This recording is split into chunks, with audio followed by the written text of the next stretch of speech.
Se tem uma coisa que todo leitor ama, é daquele que confere em uma boa lista, não é verdade? Pois bem, é por isso que no vídeo de hoje nós vamos conversar sobre 100 melhores romances de todos os tempos, já publicados em inglês, eleitos pelo jornal The Guardian. Acontece que esse jornal britânico recentemente liberou essa lista, em que eles escolheram em torno de um pouco mais de 170 autores acadêmicos e intelectuais de diferentes regiões, então incluindo Stephen King, Bernardino Evaristo, também F. Kuang, o Salman Rushdie, e eles tiveram que escolher os 10 melhores romances, os 10 favoritos deles. E aí que fizeram então essa lista com 100 títulos. Vale lembrar, antes de a gente conversar brevemente sobre cada um desses títulos, que listas elas não são verdades absolutas. Elas servem para a gente ter trocas literárias. Esse é o meu ver em relação a listas. Eu amo fazer listas, tá? E também eu gosto de olhar listas que são feitas recentemente, listas clássicas aí que sempre saem da Harry Gilman, 1001 livros para ler antes de morrer, enfim. Elas não são verdades absolutas, elas sempre têm toda a relação de quem as criou. Então, por isso que a gente acaba vendo, por exemplo, nessa lista que nós vamos conversar aqui no vídeo, não temos obras brasileiras, por exemplo, porque uma das condições também são livros já publicados em inglês, então vai restringir bastante as obras brasileiras nesse caso. São apenas 2 obras latino-americanas. Então, assim, a questão da lista, ela vai fazer só valor mesmo, ter significado e sentido para quem as criou.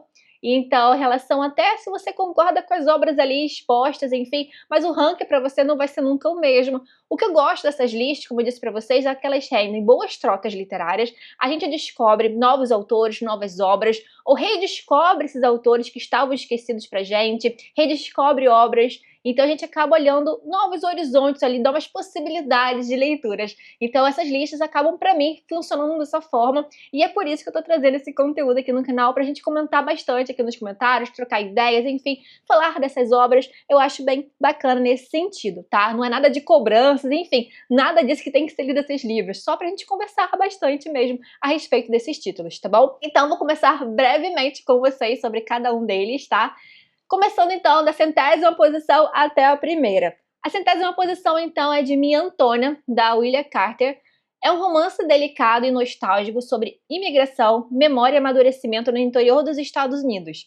Willa escreve de forma muito sensível sobre pertencimento, paisagem e as pessoas que acabam marcando toda a nossa vida. Eu gostei que muitos dos romances contidos nessa lista, que eu fui pesquisando a respeito de cada um deles, tem essa questão nostálgica de pertencimento. Várias vezes vocês vão ver que é um tema bem recorrente aí nos temas desses romances, tá bom? O próximo aqui, então, é O Mensageiro, de L.P. Hartley. É um romance melancólico sobre memória, inocência e descoberta. É uma sensação de olhar para a juventude com nostalgia e dor. Se eu não me engano, eu vi que isso aí tem uma famosa adaptação. Eu só não lembro qual adaptação é essa, mas eu vi que isso já foi adaptado. Outra aqui é bem já um escritor mais conhecido, que é A Estrada, do Cormac McCarthy. E inclusive apareceu ele em outra posição aqui no ranking, tá? Que é Arrebatador e Genial. E original, né? A Estrada não é apenas uma narrativa apocalíptica, mas também uma história comovente sobre amadurecimento, esperança e as relações profundas entre pai e filho. Então ele foi vencedor do Pulitzer, obra-prima da literatura contemporânea, dos livros mais aclamados do Cormac McCarthy. Eu ainda não li nada desse escritor, e eu tô pra ler um dele que é De Onde os Velhos Não Têm Vez. Peraí, eu sempre confundo o nome do livro com o filme, mas eu tenho esse livro, quero ler e assistir ao filme depois. Mas já fiquei interessado tanto nesse A Estrada quanto o outro que vai aparecer dele daqui a pouco, que é o Meridiano de Sangue, tá?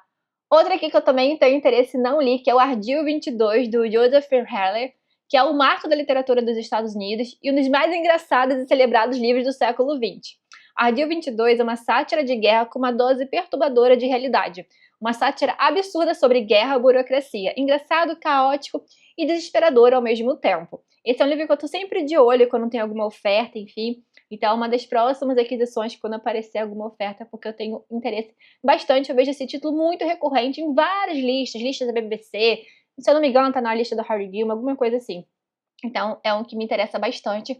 Outro bem fininho aqui nesse caso, que eu vejo também muita lista, que é o Pedro Páramo, do Juan Rulfo, que é um clássico mexicano essencial. O protagonista viaja para uma cidade fantasma em busca de seu pai e descobre que está conversando com os mortos.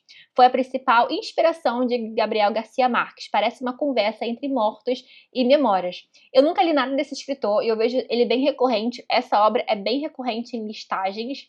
Então, recentemente eu tenho visto muito esse título, eu quase adquiri recentemente, mas ele já tá no carrinho ali de radar, enfim, já vi que é bem curtinho, acho que vale a pena, até porque vai sair do eixo que eu tô acostumada a ler, né, uma obra mexicana, enfim, eu acho que é interessante dar uma priorizada.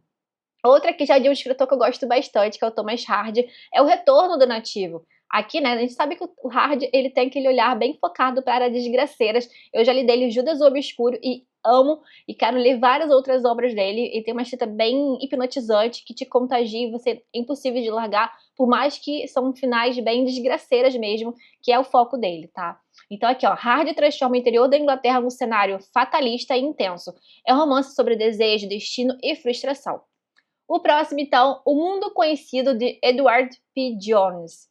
Uma obra poderosa sobre escravidão e complexidade moral. Impressiona pela quantidade de personagens e pela dimensão humana. O Mundo Conhecido abrange de forma original passado, presente e futuro, costurando na mesma trama as vidas de negros libertos, escravizados, brancos e índios. Outra aqui esse aqui eu já li, é o primeiro da lista que eu já li, tá? As Cidades Invisíveis, do Ítalo Calvino. Vocês sabem que eu tô sempre recomendando esse título por aqui. Ó, mais do que um romance tradicional, parece um sonho filosófico. Cada cidade descrita é quase uma metáfora sobre memória e imaginação. Tá, tô até lendo a sinopse aqui, senão eu vou ficar falando, explicando várias vezes sobre esse livro aqui, mas eu acho muito isso, que ele te proporciona isso, você saber e tem essa experiência de que quando você olha para uma coisa, se você olha para uma cidade, o que você vê não é o mesmo que o outro analisa. Então, a mesma janela dá visões completamente diferentes. Eu acho isso muito interessante nesse livro, a abertura que dá de profundidade nessa obra do Ítalo Calvino, eu gosto bastante. Outro escritor que eu gosto muito, mas ainda não li essa obra, eu li outra que vai aparecer no ranking, é Educação Sentimental, do Flaubert. Então, aqui, ó, ele retrata ilusões amorosas e fracassos da juventude com um realismo quase cruel. A Educação Sentimental é uma obra-prima literária que mergulha nas complexidades do amor, da amizade e da busca por sentido na vida. Ambientada na agitada Paris do século XIX, o romance narra a jornada do protagonista por um labirinto de emoções e experiências, refletindo a inquietação de uma geração em busca de identidade e propósito. Eu falo que esse tema de identidade, pertencimento, é bastante recorrente nesses romances, talvez por isso que alguns deles, ou vários deles, me chamaram bastante atenção. Próximo aqui é um que eu tenho já há um tempinho na estante, que eu preciso ler, que é O Vida e Destino, do Vassili Grossman.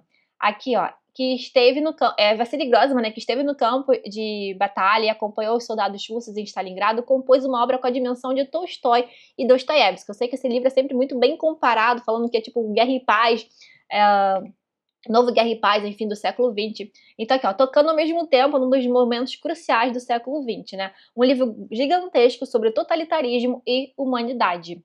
O próximo aqui, Virginia Woolf, também é uma escritora que faz todo sentido, né? Jornal Britânico, enfim. A Virginia Woolf vai aparecer várias obras dela, né? Como, por exemplo, nesse aqui, ó. Virginia desconstrói a narrativa tradicional para mostrar um personagem quase através de ausências e impressões. O livro parece construído de fragmentos desconexos, de fiapos narrativos, de vinhetas isoladas. A narrativa dá pulos, solta inesperadamente de um contexto para o outro, subverte a linearidade temporal e espacial. O personagem principal nunca é realisticamente revelado, nunca se deixa mostrar inteiramente. Ler o Quarto de Jacob é uma experiência existencial e literalmente falando transformadora. Esse aqui da Virginia eu nunca tinha parado para olhar a sinopse desse livro e me chamou bastante atenção, tá? Então eu acredito que esse livro, juntamente com Ao Farol, são os que me despertam mais interesse. Claro, com o Mrs. dela também. Então eu fiquei bastante interessada nesse livro. Quase não vejo tanto sendo falado quanto outras obras da Virginia, né? A Mão Esquerda da Escuridão, da Ursula K. Le Guin. A Mão Esquerda da Escuridão propõe ricas discussões sobre assuntos polêmicos e atemporais. Gênero, feminismo, alteridade, filosofia, antropologia, sendo considerado pela crítica especializada não só um dos mais importantes livros de ficção científica já escritos, como também uma verdadeira obra-prima da literatura moderna. Outra aqui é Ragtime, do E.L. Doctorow. Mistura personagens fictícios e figuras históricas para retratar os Estados Unidos do começo do século XX. Tem outra aqui que é A Linha da Beleza, de Alan Hollinghurst. Não sei esse sobrenome. Então, romance elegante sobre desejo, classe social e política na Inglaterra dos anos, de Margaret Margaret Thatcher, a Dama de Ferro, né? Então esse me chamou atenção justamente por se tratar desse período aí em filme que apareceu, enfim. Só que ele não vi tradução aqui para o Brasil, né? Então traduzi meio que A Linha da Beleza, mas agora eu acabei não notando The Line of Beauty, então eu só encontrei assim. Outra aqui, essa aqui eu já li. São pouquíssimos que eu li dessa lista, vocês vão perceber. Acho que estão em torno de uns 12, 13 títulos mais ou menos, tá? A Outra Volta do Parafuso, do Henry James, uma das histórias de fantasmas mais ambíguas da literatura. Até hoje ninguém concorda sobre o que realmente aconteceu. E eu concordo exatamente com essa descrição em relação a esse livro, que é aquela questão, é fantasma, não é? Aquele clima que o escritor vai criando ao longo da narrativa, e a gente vai criando teorias a respeito, e a gente não tem uma resposta conclusiva quando termina o livro. Eu acho isso genial do livro, porque a gente volta querendo pegar investigações do que a gente leu, a gente quer pegar todas aquelas coisas soltas que ele vai deixando ali nas folhas, enfim, nas páginas, e a gente quer descobrir se ele realmente não fala de alguma forma ali nas entrelinhas da história. Fabuloso. A Vegetariana, da Han Kang, não li ainda nada dessa autora, né, muito elogiada, principalmente essa obra que é bem diferentona, né? Então, vencedor do Booker International, também ela é Nobel de Literatura, né? Uma obra sul-coreana, é bizarra e poética sobre uma mulher que decide parar de comer carne, desencadeando uma violenta transformação em sua vida e família. Estranho, perturbador e hipnótico. Um livro sobre corpo, violência e recusa das normas sociais. Talvez seja um livro interessante, porque eu já li de uma outra ganhadora do Nobel, que é sobre os ossos dos mortos. Também tem uma temática bem diferentona, bem bizarra de alguma coisa assim. Não sei se tem alguma conexão desse lado. Outra aqui, essa aqui eu tenho bastante interesse, que também é um grande clássico aí do suspense, tá? Que é da Patricia Highsmith, que é O Talentoso Ripley, que é uma série composta, se não me engano, por 5 livros. Aqui o Tom Ripley é um dos personagens mais fascinantes e inquietantes da literatura psicológica. Com O Talentoso Ripley, a autora traz a introdução sangrenta e repleta de adrenalina dos percalços desse jovem capaz de tudo para manter seus novos privilégios, matar ou se reinventar em diversas personalidades, não serão empecilhos nesse thriller eletrizante, repleto de cenas memoráveis e fugas inesperadas. Outra aqui de um escritor que eu gosto bastante, que é o Ernest Hemingway, que é Adeus às Armas. Esse livro já teve no meu radar há um bom tempo, e eu tô querendo ler alguma obra do Hemingway diferente, então eu sempre fico na dúvida entre Adeus às Armas, Por que os Sinos Dobram. Eu tô quase agora cogitando Adeus às Armas. Hemingway mistura romance e guerra com sua escrita seca e emocionalmente contida. Escrito quando Hemingway tinha 30 anos e considerado o melhor romance norte-americano de todos os tempos sobre amor nos tempos de guerra. Adeus às Armas é um romance semi-autobiográfico e capturador de amantes que luta contra a dura e implacável realidade da guerra. Outra aqui é O Fim de Caso, do Graham Greene. Esse escritor, eu não tenho nada, eu já vi falar, já me recomendaram que ele também tem uma pegada, talvez, católica em seus livros. Alguma coisa assim, cristã, católica, eu não lembro agora muito bem a vertente, enfim, mas ele traz esse tema, de alguma forma, nos seus livros. E aí, algum vídeo que eu fiz falando da minha pirâmide literária por meio de covardes, vocês me recomendaram, eu acho que, inclusive, foi essa obra específica. E aí eu falei, vou botar num carrinho e ficar de olho nesse livro. Ó, Fim de Caso, um romance sobre amor obsessivo, fé e ciúme. Então, esse aspecto da fé, na verdade, né? Muito melancólico e introspectivo. É uma instigante reflexão sobre o adultério, outro tema que eu acho interessante pegar na literatura, tá? Graham compõe um trama genial, inquietante e repleta de elementos autobiográficos sobre amor, ódio, ciúme, religião e as contradições humanas. O Buddenbrook, do Thomas Mann, tá? Vai aparecer também outro Thomas Mann na lista. A decadência de uma família ao longo das gerações, Thomas Mann transforma a vida burguesa em tragédia monumental. Outra agora que esse aqui eu li, que é o Rebecca, da Daphne du Maurier, também sempre recomendo pra vocês, com essa atmosfera gótica perfeita dessa casa, personagem, enfim, memórias da primeira esposa ali reinando nessa mansão, uma primeira esposa totalmente insegura, e a gente não sabe ali o que tá acontecendo nesse lugar, o que é real, o que não é, o que é imaginação dela, e também segredos do passado sendo revelados aos poucos, nessa tensão que vai sendo criada. Olha, a presença de Rebeca domina o livro inteiro mesmo depois da morte, então é bem isso mesmo. É um ótimo livro, bem viciante também. Outra aqui é o Proclame nas Montanhas, que a gente já tá na posição 79, tá? Então a Rebeca tava no 80, 79, então Proclame nas Montanhas, do James Baldwin, Não li nada desse escritor. Eu sei que um bem falado dele é O Quarto de Giovanni, esse aparece na lista, tá? Fiquei interessada em ler uma obra dele, eu não sei qual ainda, mas olha aqui, ó, um romance intenso sobre religião, identidade e conflito familiar. É o livro de estreia dos escritores mais notáveis do século XX. Outro aqui, esse me chamou bastante atenção, eu nunca ouvi falar desse livro, desse autor. Enfim, esse aqui é um autor de ascendência indiana, inclusive, olha, é Uma Casa para o Senhor Biswas, de V.S. Naipaul, sei lá, não sei como fala. Ao mesmo tempo engraçado e triste, acompanha a busca de um homem comum por dignidade e independência. A história desse personagem, irremediavelmente deslocado, é toda recheada de divertidíssimas peripécias, sempre girando em torno dessa eterna busca de um lar e de uma ocupação satisfatória. Eu achei essa sinopse muito, muito boa. E me chamou bastante atenção, enfim. Esse tá uma prioridade aí de radar, com certeza. Outro aqui do D.H. Lawrence, que é o The Rainbow. Esse também não achei tradução, tá? Os que eu não achei tradução, se alguém souber de alguma edição, por acaso, são poucos que eu não achei tradução, tá? Mas então, se alguém souber, pode comentar aqui, fica à vontade, tá? Lawrence escreve sobre o desejo de liberdade emocional de forma muito intensa para a sua época. O próximo aqui da lista, então, Drácula, do Bram Stoker, né, um clássico de terror, que praticamente definiu a imagem moderna do vampiro. Esse livro eu pretendo ler agora em outubro. Então, eu gosto de pegar aqueles livros de terror, enfim, como A Outra Volta do Parafuso, Médico Monstro, Frankenstein, todos esses aí eu acabei lendo em outubro. Então, Drácula é um desses grandes clássicos do terror e horror que eu ainda não li, estou aguardando aí para ler em outubro.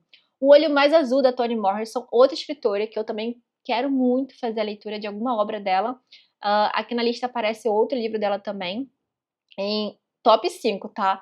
Esse aqui é O Olho Mais Azul, no caso, que é o Doloroso e Belíssimo. Toni discute racismo e padrões de beleza com enorme sensibilidade, uma tentativa de dramatizar a opressão que o preconceito racial pode causar nas mais vulneráveis das criaturas, uma menina negra.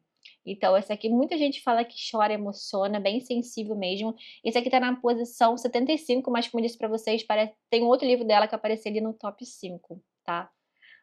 Condições Nervosas, de Titi Dagenbag. Não dá, não sei falar esse nome também. É romance de formação sobre colonialismo, educação e identidade feminina no Zimbábue. É um clássico de literatura africana, narrado em primeira pessoa, né, por Tambudzai, que já adulta relembra sua infância e adolescência e os caminhos que tomou para contornar as opressões da pobreza, do patriarcado e do colonialismo. O livro traz discussões pertinentes sobre machismo, religião e colonialismo, e como esses três fatores se entrelaçam para construir uma sociedade altamente opressora e limitante para mulheres e pessoas que vivem na pobreza. Outra aqui de um escritor que eu já ouvi falar bastante, é um escritor, se não me engano, alemão, então eu gosto muito de literatura alemã. Inclusive, ele aparece em duas posições aqui na lista. Nesse aqui é o Austerlitz, do W.G. Sebald. Sebald mistura memória, fotografia e história de uma forma quase hipnótica. Crônica de homem em busca de sua biografia, vagando pela Europa ao sabor do horário dos trens e da erudição acadêmica. O professor Jacques Austerlitz mal suspeita que está a ponto de encontrar seus próprios passos perdidos em outro país, em uma outra época. Eu achei essa sinopse também bastante interessante. Se você já leu alguma obra de escritores, recomenda alguma boa para começar. Enfim, eu gostei bastante dessa sinopse. Da outra que vai aparecer aqui também, mas essa aqui me chamou mais atenção, de Austerlitz. Outra aqui, esse aqui é do Dickens, então, um escritor que eu gosto bastante. Esse livro eu tenho, inclusive, da Pedra Azul, que é O Nosso Amigo em Comum. Dickens satiriza dinheiro, ambição e aparência social numa Londres cheia de personagens memoráveis. Esse livro eu coloquei o link aqui, na Amazon você encontra o e-book dele, tá? Mas às vezes a Pedra Azul volta no estoque deles na loja, então vale vocês conferirem. Eu tenho essa edição física, foi na época do Catarse, então eu tenho capa dura, enfim. Mostrei pra vocês essa edição em um vídeo aqui no canal antigo, tá? Outra aqui é o Kindred, da Octavia E. Butler. Também muito bem falado, já vi muito hypado. Aí na época eu tive vontade, mas tava tanto hype que eu acabei deixando pra lá. E acabou que eu esqueci completamente desse livro. Aqui, ó, ficção científica usada para discutir escravidão e trauma histórico de forma extremamente poderosa. Próximo da lista agora, eu li, finalmente, né? Demora um tempão pra aparecer um que eu li. Tá na 70ª posição, então, Judas Obscuro, do Thomas Hardy. Então, mais uma vez, Hardy na lista. Um romance brutalmente pessimista sobre sonhos destruídos e rigidez social. Exatamente isso. É um menino ali que tá querendo ascensão social por meio da educação e como que a sociedade não permite isso a ele. Então é desgraceira atrás de desgraceira, com certeza. Ok, o leitor verá aqui toda a problemática do homem moderno na sua vida íntima, graças à extraordinária sensibilidade e ao poder criador de Thomas Hardy. Concordo plenamente. O próximo aqui é um que eu tenho muito interesse de ler, mas para esse ano do Dostoiévski eu escolhi ler um outro que aparece na lista, que é Os Irmãos Karamazov, mas o que está na lista aqui é Crime e Castigo. Dostoiévski mergulha na culpa e na mente humana de um jeito quase sufocante. Próximo aqui, então, do Cormac McCarthy, Meridiano de Sangue. Violento, filosófico e perturbador. Muitos consideram um dos romances americanos mais brutais já escritos. É um épico inesquecível e brutal sobre o oeste americano. Um lugar violento e imprevisível onde o real e o imaginário se fundem em uma história com dimensões apocalípticas. O próximo aqui é O Homem Sem Qualidade, do Robert Musil, que é um baita de um calhamaço. Eu sei que ele é bem, assim, paradão esse livro. Eu já tive um box que eu recebi na Fronteira há muito tempo atrás, e eu acabei passando adiante, porque essa história eu tentei ler, enfim, eu lembro que acho que o personagem era matemático, acho que achei interessante isso, até coloquei numa lista de 12 livros para algum determinado ano aí, mas não funcionou para mim. Um romance monumental sobre crise intelectual e decadência na Europa moderna. O personagem vive diversas experiências, viaja ao exterior e às vésperas da Primeira Guerra Mundial retorna a Viena, convivendo com os mais diversos tipos humanos. Este romance-ensaio mostra a decadência dos valores vigentes até o início do século passado, marcando a perda da posição da Europa na decisão dos tipos políticos e econômicos mundiais. O próximo aqui é um russo, do Mikhail Bulgakov, que é o Mestre Margarida. Esse eu tenho muito interesse de ler, com certeza, porque também tem aquela questão de uma espécie de pacto fáustico, né? Inspirado na obra de Goethe, na ópera homônima de Charles Gounod. O Diabo Visita Moscou é uma mistura absurda de sátira, fantasia e crítica política. Situada na Moscou dos anos 30, o livro narra as peripécias de Satã na cidade, acompanhada de um séquito infernal composto por um gato falante fanfarrão, um intérprete trapaceiro, uma bela bruxa e um capanga assustador. A Cor Púrpura, de Alice Walker, né? Um romance doloroso e esperançoso sobre violência, amizade e sobrevivência. Mais um que todo mundo já leu e eu ainda não li. Eu preciso me corrigir também com esse livro. Esse aqui tá em 65º lugar, tá? O próximo aqui, então, O Bom Soldado, do Ford Madox Ford. Esse livro eu não conhecia. Aí depois eu vi que tem outra publicação, enfim. Aí depois eu acho que eu tenho esse livro. Eu tô confusa ainda desse livro, tá? Não, eu tenho esse livro, mas com outra edição, minto. Narrador pouco confiável, relações destrutivas e uma atmosfera de decadência emocional. Eu acho que eu tenho esse livro sim, mas em uma outra edição. Depois eu vou ver isso. Dentes Brancos, de Zadie Smith. Eu já vi essa escritora, eu acho, com outra obra mais recente. Mas nesse caso aqui, é o livro de estreia que chocou a Inglaterra pela maturidade, uma obra vibrante, engraçada e multicultural que discute imigração, raça e gerações em Londres. Engraçado, caótico e cheio de energia. Um retrato multicultural da Londres contemporânea. Outra escritora que eu gostaria muito já de ter lido uma obra dela. Eu sei que Americana é muito bem elogiado, mas esse aqui me chamou mais atenção do que Americana, tá? Que é O Meio Sol Amarelo, da Chimamanda. Um romance emocionante sobre guerra, amor e colonialismo durante o conflito de Biafra.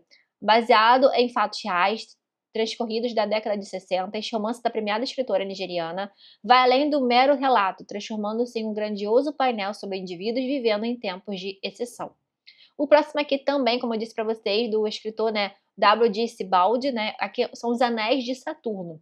Uma caminhada pela Inglaterra que vira reflexão sobre memória, história e ruína.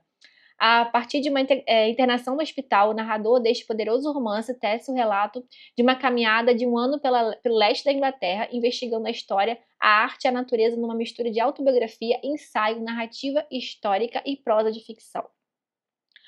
Howard End, de E.M. Forster. Esse escritor é um que eu tenho muito interesse de ler, mas várias das obras dele estão, tipo, esgotadíssimas, né? Não tem publicação há muito tempo por aqui. Tem um que a editora Herculano trouxe há pouco tempo, tá? Que agora eu esqueci o nome da obra, mas eu já mostrei aqui pra vocês em um vídeo ano passado, enfim. Mas esse aqui também tem um quarto pra vista. Eu esqueci o nome também do título. São muitos títulos, gente, aqui eu já estou me perdendo toda. Mas enfim, esse aqui especificamente é um romance sobre classes sociais, conexões humanas e mudanças de época. Um quarto com vista, acho que é esse o nome do título do livro. Esse é o que eu tenho mais interesse de ler do escritor, tá? O próximo aqui, então, é Não Me Abandone Jamais, é do Kazuo Ishiguro. Eu gosto muito desse autor, inclusive, né? Eu já falei pra vocês recentemente. Vai aparecer outro aqui dele na lista, que é o meu que eu li, que eu amei ano passado. Esse aqui é em 59º lugar, tá? Começa delicado e termina devastador. Ishiguro transforma ficção científica em tragédia silenciosa. Kath, Tom e Ruth são clones criados para doar órgãos. Tendo esse cenário de ficção científica por pano de fundo, o triângulo amoroso como gancho, o ganhador do Nobel de Literatura de 2017 fala de perda, de solidão e da sensação que às vezes temos de já ser tarde demais. Eu percebo muito que esses temas do Kazuo Ishiguro são recorrentes quando eu vou ler as sinopses, né? Então, recentemente eu adquiri O Gigante Enterrado, quero muito ler, e eu estava até na dúvida em relação a esse livro, mas eu estava querendo aproveitar uma promoção, enfim. Mas esse livro tá no meu top de prioridade depois de ler desse escritor, com certeza. O próximo aqui é Desonra, né? Do Coetzee, um romance duro sobre culpa, poder e tensão pós-apartheid na África do Sul, com personagens vivos, com ritmo narrativo que magnetiza o leitor. Desonra investiga as relações entre as classes, os sexos, as raças, tratando dos choques entre um passado de exploração e um presente de acerto de contas, entre uma cultura humanista e uma situação social explosiva. O próximo aqui tá na minha lista de 12 livros para esse ano, que é O Sonho e a Fúria, do William Faulkner. Complexo experimental mostra a decadência de uma família através de múltiplas consciências. Então eu sei que esse livro tem umas 4 vozes narrativas, enfim, sobre pessoas bem diferentes. Então você vai aprendendo, à medida que vai lendo, vai tendo um entendimento maior sobre o que está acontecendo, mas tem esse plano de fundo da decadência familiar sendo contada. O próximo aqui começa a aparecer obras da Jane Austen, né? Então aparece aqui Mansfield Park. Aqui Mansfield Park aparece na 56ª posição, mas vão ter outros da Jane Austen em melhores posições, tá? Talvez o romance mais moral e silenciosamente crítico de Jane Austen. Da Austen só li Orgulho e Preconceito e Razão e Sensibilidade.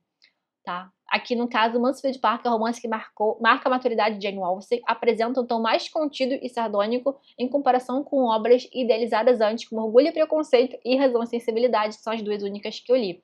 Mas da Jane Austen eu quero ler todos os livros, gosto muito da escritora, tá? As Ondas, da Virginia Woolf, mais poético do que narrativo, parece uma longa meditação sobre tempo e identidade. Próximo aqui também da Virginia, que é o Orlando. Um romance divertido, experimental e muito à frente de seu tempo, sobre gênero e passagem de tempo. O próximo aqui, nunca ouviu falar, que é O Trânsito de Vênus, de Shirley Hazard. É um romance sofisticado sobre amor, destino e escolhas ao longo da vida. Outra aqui é de um escritor que eu fiquei bastante interessada quando eu li A Outra Volta do Parafuso, que é o Henry James, que ele vai aparecer, eu acho que ele aparece ainda nessa lista novamente, tá? Esse aqui, no caso, é A Taça de Ouro. Eu já tinha ouvido falar desse livro, já tinha esquecido, já voltou pro meu radar novamente, tá? Henry James leva análise psicológica ao extremo em relações marcadas por manipulação e silêncio. Eu percebo que essa questão psicológica é bem recorrente nas obras dele, pelo menos é o que parece. Amiga Genial, de Helena Ferrante, eu preciso muito ler esse livro. Eu fiquei ainda mais interessada em ler mais literatura italiana agora, quando li O Caderno Proibido, da Alba de Céspedes. Enfim, Amiga Genial é aquele livro que todo mundo praticamente leu e eu ainda não li essa tetralogia. Quero muito fazer isso, tá? Então o livro tá na 51ª posição. Uma amizade feminina intensa e complexa, narrada ao longo de décadas. O próximo aqui, Vasto Mar de Sargassos, de Jan Rees. Uma releitura sombria de Jane Eyre pela perspectiva da louca do sótão. Não conhecia esse livro. O próximo aqui é Um Delicado Equilíbrio, também não conhecia, é de Horrington Mystery. Um romance devastador sobre desigualdade e sobrevivência na Índia. A Metamorfose do Kafka, outro que eu já li, tá? Kafka transformou o absurdo em angústia existencial de maneira inesquecível. Outra aqui que eu tenho da Pedra Azul, também de apoio que eu fiz pelo Catarse, então vale a pena vocês conferirem que se volta ou não no site da editora, tá? Às vezes eles fazem uma nova preversão mais em brochura, enfim, mas tem e-book na Amazon, que é Feira das Vaidades, do William Makepeace Thackeray, que é uma sátira social cheia de ironia e personagens moralmente ambíguos. O próximo, então, é o Leopardo, do Giuseppe Tomasi de Lampedusa, um retrato melancólico do fim da aristocracia siciliana. Também é um que eu tenho bastante interesse. O Carneiro Dourado, da Doris Lessing, importante romance feminista sobre fragmentação emocional e intelectual. Outro também que eu falei do escritor James Baldwin, que é O Quarto de Giovanni, um romance extremamente sensível sobre amor, identidade e solidão.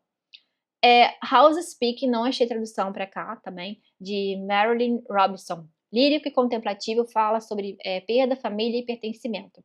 A Montanha Mágica, do Thomas Mann, então a Montanha Mágica em 42º lugar, um sanatório vira metáfora para a decadência intelectual da Europa. Esse livro eu quero fazer muita leitura agora no segundo semestre, eu vou tentar me organizar, vou ver como vai acontecer isso, porque eu tô com vários livros ainda dos 12 livros para ler, né, esse ano. Mas quero me organizar para a leitura de Thomas Mann esse ano, né, de Montanha Mágica. Coração das Trevas, do Joseph Conrad, numa viagem pelo colonialismo e pela escuridão humana. Song of Solomon, da Toni Morrison, também, que aparece, né, também não vi tradução. Mistura ancestralidade, identidade e elementos quase míticos. Seus Olhos Viram Deus, também não conhecia, da Zora Neale Hurston, um romance belíssimo sobre a autonomia feminina e a voz própria, uma jornada sobre amor, as alegrias e as tristezas da vida. O próximo aqui é A Época da Inocência, da Edith Wharton. Tenho muito interesse em fazer a leitura desse livro, tem nessa edição da Penguin. O Wharton mostra a alta sociedade de Nova York com uma prisão elegante. Época de Inocência é um olhar generoso sobre o passado com maturidade. O Wharton busca compreender os valores que guiaram a sociedade dos Estados Unidos até a Primeira Guerra Mundial para então saudar a nova era que estava começando. O Homem Invisível, de Ralph Ellison. Não sabia que tinha outro livro com esse mesmo nome, né? O Homem Invisível, também tem um de ficção científica, né? Nesse caso aqui é um poderoso romance sobre racismo, invisibilidade social e identidade. O Conto da Aya, da Margaret Atwood, também não li essa obra, muito bem elogiada, muito bem falada, não li. Uma distopia assustadoramente plausível sobre o controle e opressão feminina. Com uma história assustadora, Margaret Atwood leva o leitor a refletir sobre liberdade, direitos civis, poder, a fragilidade do mundo tal qual o conhecemos, o futuro e principalmente o presente. Mais um do Dickens, Grandes Esperanças, um romance de ação cheio de personagens inesquecíveis e crítica social. Outra aqui, que é uma trilogia muito famosa da Hilary Mantel, né, que é o Wolf Hall, é uma das melhores ficções históricas já escritas, humaniza a figura de Thomas Cromwell na corte do rei Henrique VIII em um jogo político brutal e fascinante. Mais um Dickens, o maravilhoso David Copperfield, né, traz o romance mais pessoal do Dickens, é o filho mais amado do Dickens, cheio de emoção em personagens, romance de informação, maravilhoso. O Deus das Pequenas Coisas, de Arundhati, não sei falar esse nome, Roy. Lírico e devastador, fala sobre amor, trauma e desigualdade social. A Primavera da Senhorita Jane Brody, da Muriel Spark. Esse livro eu já vi que teve tradução, mas está há muito tempo fora de catálogo, tá? É um livro curto e afiado sobre uma professora excêntrica em Edimburgo que molda as mentes de suas alunas com ideias perigosas e fascistas. Frankenstein, da Mary Shelley, maravilhoso, considerado o nascimento da ficção científica, escrito por uma jovem de 19 anos, vai muito além do monstro, exatamente isso. Ele vai muito além desse livro que parece ser de terror e horror, de ficção científica. Ele fala muito sobre discussão realmente de criação. É um relato muito pessoal, muito intimista, uma discussão profunda sobre isolamento, rejeição e os limites da ciência. Muito mais filosófico e melancólico que a Mori imagina, concordo plenamente. Fogo Pálido, do Nabokov, né? Ele brinca com uma estrutura narrativa de um jeito genial e completamente excêntrico. Os Irmãos Karamazov, do Dostoiévski, eu vou fazer a leitura ainda agora no segundo semestre. Um romance gigantesco sobre fé, moralidade e natureza humana. O Processo, do Kafka, a sensação de culpa sem explicação transformada em pesadelo burocrático. Dom Quixote, do Miguel de Cervantes, provavelmente vai estar na minha lista de 12 livros para o ano que vem. Engraçado, triste, profundamente humano, um dos romances mais influentes já escritos. Lolita, de Nabokov, esse livro eu fiquei mais interessada depois que eu li agora recentemente, lendo Lolita inteira, até porque o livro tem bons spoilers desse livro, mas acho que isso me instigou ainda mais, porque eu sei que, pelo que entendi, vai focar muito na visão do narrador, que é pra gente ter um cuidado ali quando vai lendo essa história. Os Vestígios do Dia, maravilhoso, do Kazuo Ishiguro, né? Kazuo transforma a repressão emocional em algo profundamente doloroso e realmente sobre aquela questão de você olhar para sua vida e ver tudo que você não viveu, né? E olhar só para aquilo que sobrou dela, né? Os resíduos, os vestígios do dia.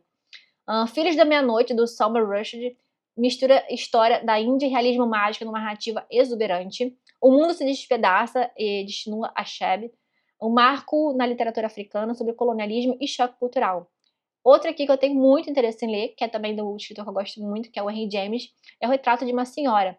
Henry James cria uma protagonista fascinante, presa entre liberdade e convenções sociais. Agora a gente vai entrar no top 20, então com ele, uma leitura recente que eu amei, meu primeiro contato com as irmãs Brontë, O Morro dos Ventos Uivantes, da Emily Brontë. Então esse romance intenso, sombrio, pra mim não é nem um romance, né, pra mim é uma obsessão, né, é uma questão de você querer algo porque quer, enfim. Ele tem toda essa selvageria nele. Pra mim não é uma história sobre amor obsessivo, mas é porque querer as coisas porque quer, essa violência, enfim. A Vida e as Opiniões do Cavaleiro Tristram Shandy, de Laurence Sterne, caótico, metalinguístico e incrivelmente moderno para o século XVIII. Parte de romance, parte de digressão, ele envolve o leitor em um labirinto criativo que antecipa tendências até mesmo do pós-modernismo.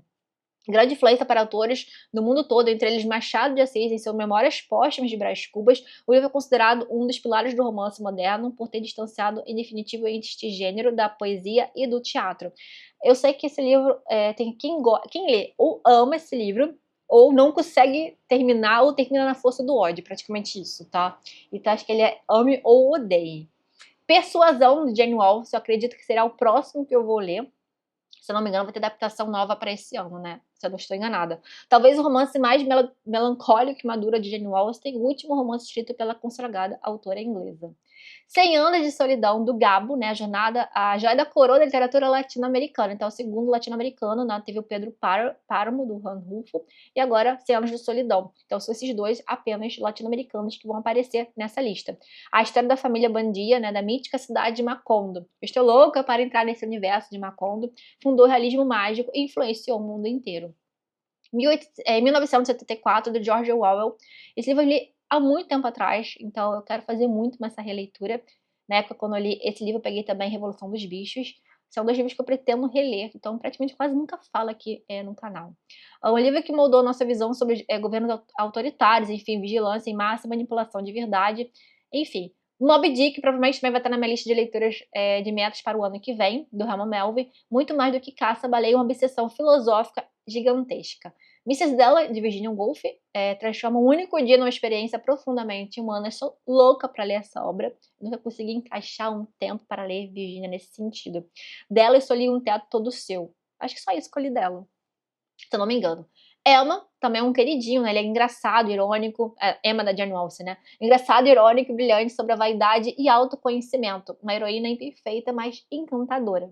A Casa Soturna, do Dickens. Então, Dickens, com certeza, bastante recorrente nessa lista, de uma obra ainda mais britânica, né? Então, a gente percebe isso com certeza. Uma sátira feroz ao sistema jurídico britânico da época, temperada como história de um assassinato e escrita viciante e humanitária de Dickens. O Grande Gatsby, de Fitzgerald, uma crítica definitiva ao sonho americano nos loucos anos de 1920. Uma história curta, elegante e trágica sobre obsessão, riqueza e ilusão. Luxo, obsessão e vazio emocional no coração do sonho americano. Agora o top 10, olha lá. Madame Bovary, do Flaubert. Eu amo esse livro. Então ele tem essa desmonta ilusões românticas com precisão quase cruel. Eu acho esse livro bem viciante, porque você quer, sabe, você não entende as loucas decisões, as burradas de decisões que a Emma Bovary vai tomando ali. Então ela tem essa fantasia de viver a vida conforme ela lia nos livros e tem uma desilusão total quando ela se casa. Então, eu acho muito interessante esse livro, gosto bastante. Orgulho e Preconceito, de Jane Austen, também grande favorito. Um clássico irresistível, né, sobre orgulho, julgamentos antecipados, precipitados, né, as primeiras impressões que nós temos equivocadas das pessoas. Jane Eyre, quero logo ler esse livro, porque eu fiquei obcecada por Morro dos Ventos Uivantes. Muitas pessoas acham que eu vou gostar muito mais de Jane Eyre, então fica sempre assim, uns que preferem Jane Eyre, outros preferem o Morro, né, e vamos ver. Romance gótico, emocional e surpreendentemente moderno. Guerra e Paz, do Tolstói, provavelmente só para o ano que vem. Provavelmente não, ano que vem ou, né, não vamos ver. Uma epopeia gigantesca que mistura invasão napoleônica na Rússia com dramas pessoais de 5 famílias aristocráticas. É um livro sobre a própria história humana. Ana Karenina, de Tolstói, maravilhoso, um dos favoritaços da vida. Vocês sabem quanto eu amo esse baita novelão russo, né? Em Busca do Tempo Perdido, do Proust. Sonho em ler esse livro, mas lá pra frente. Vamos ver, tem que ter um bom projeto, bem minucioso aqui, bem devagar. Famosa por sua extensão monumental, é uma viagem profunda pelas memórias do narrador, disparadas por pequenos gatilhos do cotidiano. Ao Farol, do Virginia Woolf, Um livro onde quase nada acontece na superfície, mas tudo muda no interior dos personagens. Uma meditação belíssima sobre o tempo, a família e a perda. Delicado, introspectivo e profundamente melancólico. Ulisses, de James Joyce. Esse aí é um livro que eu tenho interesse sim em ler, tá? Mas lá pra frente. Mas eu tenho interesse sim em conhecer essa obra, porque justamente por falar que é desafiadora, porque muita gente é quase, sabe, eu vi uma notícia que teve gente, um clube do livro que levou, sei lá, 20 anos pra ler essa obra, enfim. Não tenho a pretensão de entender essa obra, que estudiosos não entendem, enfim, ter a compreensão total dessa obra. Mas é justamente para conhecer mesmo essa obra, ter essa vontade assim, de conhecer como é escrita, enfim. Eu tenho esse interesse por essa obra. O livro mais famoso que a maioria das pessoas desiste de ler. Reconta a Odisseia de Homero em um único dia na vida de um homem em Dublin, usando fluxos de consciências complexos. Consciência complexos, né? Em segundo lugar, então, nós temos Amada, da Toni Morrison. Então, eu tô na dúvida se eu pego Amada ou O Olho Mais Azul. Quem já leu Toni Morrison, depois comenta aqui e me recomende o que vocês acham. Uma obra-prima devastadora sobre os traumas da escravidão nos Estados Unidos, mistura realismo com o sobrenatural para mostrar que o passado se recusa a morrer. Doloroso, poético e assombrado pelas marcas da escravidão. E em primeiríssimo lugar, é um livro que eu quase coloquei nas minhas metas para esse ano, mas eu quero ler até ano que vem sem falta, então provavelmente vai estar na minha lista dos 12 livros, talvez eu leia em janeiro, não sei. Mirror Mart, da George Eliot, ou eu coloco no Clube do Livro, enfim, no Catarse. É uma radiografia genial da pequena comunidade inglesa, focando em casamentos fracassados, política e idealismo. Virginia dizia que este é um dos poucos romances escritos para pessoas adultas, um retrato monumental da vida humana em toda a sua complexidade cotidiana. Cansei, falei de 100 livros aqui, tentei falar de forma mais contida aqui, então por isso que eu fiz meio que um roteiro para vocês, deu trabalho esse vídeo, espero que vocês gostem bastante, tá? Então a ideia agora é a gente usar esse espaço aqui dos comentários pra gente fazer essas trocas, o que vocês já leram. Se vocês concordam, qual dos escritores vocês acham que estava assim faltando? Eu senti muita falta, por exemplo, de Victor Hugo com Os Miseráveis. Eu senti falta de Dumas com o Conde de Monte Cristo, mas principalmente Os Miseráveis, eu senti muita falta disso. Enfim, comentem outras obras que vocês acham que são injustiçadas de não estarem aqui. Eu fiz esse post, né, ontem eu liberei esse post lá no meu Instagram, um carrossel, e botei todas as capinhas, enfim, já vi comentários de pessoas falando, não é possível que não tenha estrangeiro nessa lista, concordo também. Enfim, é bem interessante você comparar justamente por isso, falar assim, não concordo com isso, não concordo com essa posição, faltou esse escritor, faltou essa obra. Então eu quero saber de vocês, quais autores e obras foram injustiçadas nessas escolhas aqui dos 100 melhores romances dos últimos tempos, tá bom, pessoal? Espero que vocês gostem. Todos os livros que eu citei vão estar linkados aqui no box de descrição, tá bom? Não esqueça de se inscrever, de hypar esse vídeo, tá? Deu um trabalho danado, mas acho que ficou legal, acho que foi divertido pra gente conversar. Como eu disse pra vocês, listas criam esse espaço aqui pra gente fazer essas trocas aqui, a gente dá aquela boa pesquisada, tá bom, pessoal? Lembrando sempre, nosso vídeo termina, mas nosso bate-papo não, ele continua sempre aqui nos comentários. Então, até o próximo vídeo. Olha, um beijo enorme, tchau, tchau!